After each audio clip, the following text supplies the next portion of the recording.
Hello বন্ধুরা, গরমে আশা করি সবাই খুব ভালো আছো। গরমের একটা খুব সহজ পাচ্য এবং পেটকে শান্ত রাখা এবং পেটকে শরীরকে ঠান্ডা রাখার একটা সহজ খাবার কিন্তু আজকে নিয়ে চলে এসেছি তোমাদের মাঝে। সেটা হলো রায়তা। অনেকেই দেখে বুঝে গেছো এতক্ষণে এটা হলো রায়তা বানিয়ে নিয়েছি। তো তোমরা কে কোথা থেকে ভিডিওটা দেখছো সেটা কিন্তু কমেন্টে জানিও। আমি কলকাতা খড়দা থেকে ভিডিওটা করছি, তোমাদের বন্ধু ললিতা। তো নিয়েছি রেড কাউয়ের একটা দইয়ের প্যাকেট, নিয়েছি সসের, টমেটো, পেঁয়াজ, এগুলোকে আমি কুচি করে নেব। আর নিয়ে নিলাম একটা বড় পাত্রের মধ্যে আমি 250 থেকে 300 ml মতনই দই দিয়ে দেবো, কারণ পুরো দইটা দেবো না, রায়তা বানিয়ে রাখলে সেটা জল কেটে যায়, সেই কারণে কিন্তু একবারের মতনই কিন্তু বানিয়ে নেব। এখানে ছোট্ট একটা পাত্র দিয়ে তার মধ্যে তেল দিয়ে দিলাম, সর্ষের তেল। এর মধ্যে ফোড়নে দিয়ে দেবো কারি পাতা, শুকনো লঙ্কা আর সর্ষে, যেটা রায়তার সব থেকে ইম্পর্টেন্ট একটা জিনিস। তোমরা কিভাবে রায়তা বানাও সেটাও কিন্তু আমাকে কমেন্ট করতে ভুলবে না।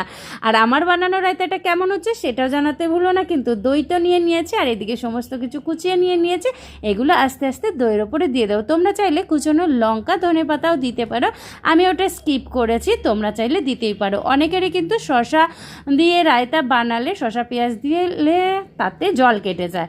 কোনো ভয়ের চিন্তা নেই। যদি ফ্রিজে শসা থাকে, শসাটাকে বের করে 1 ঘন্টা মতো রেখে দেবে, তারপরে ধুয়ে 10 মিনিট রেখে দেবে ছাড়ানোর পরে, তাহলে দেখবে রায়তা থেকে জল কাটছে না। ওদিকে ফোড়নটাও রেডি হয়ে গেছে। আর দেখে নিয়েছো কিন্তু আমি লবণ আর সামান্য একটু লঙ্কার গুঁড়ো দিয়েছি একটু তিখানেসের জন্য। তো তোমরা চাইলে এটা স্কিপ করতে পারো। আমার একটু তিখা ভালো লাগে, মানে একটু ঝাল, তাই অ্যাড করে নিলাম। এবার হালকা হাতে কিন্তু আমি চামচের সাহায্যে মিশিয়ে নিলাম। কেমন লাগছে আমার রায়তাটা দেখতে? তোমাদের জিভে জল এসে গেছে? আমার কিন্তু বানাতেই জিভে জল চলে এসেছিলো। তো রায়তা রেডি হয়ে গেছে, এবার কিন্তু খাবারের সাথে সার্ভ করে দেব। আর আমার এই ভিডিওগুলো কেমন লাগে সেটা কমেন্ট করে অবশ্যই জানিও। নিত্য নতুন ভিডিও পাওয়ার জন্য আমার ফেসবুক আইডি ললিতা বিষ্ণু এবং আমার ইউটিউব আইডির নাম ললিতা বিষ্ণুর রান্নাঘর, অবশ্যই যুক্ত হয়ে থেকো।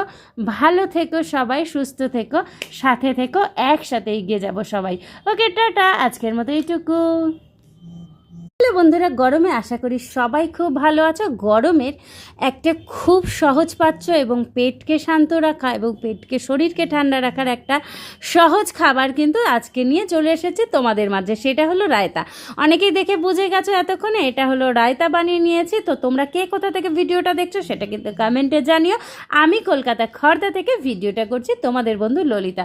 তো নিয়েছি রেড কাউয়ের একটা দইয়ের প্যাকেট, নিয়েছি সসের, টমেটো, পেঁয়াজ, এগুলোকে আমি কুচি করে নেব। আর নিয়ে নিলাম একটা বড় পাত্রের মধ্যে আমি 250 থেকে 300 ml মতনই দই দিয়ে দেবো, কারণ পুরো দইটা দেবো না, রায়তা বানিয়ে রাখলে সেটা জল কেটে যায়, সেই কারণে কিন্তু একবারের মতো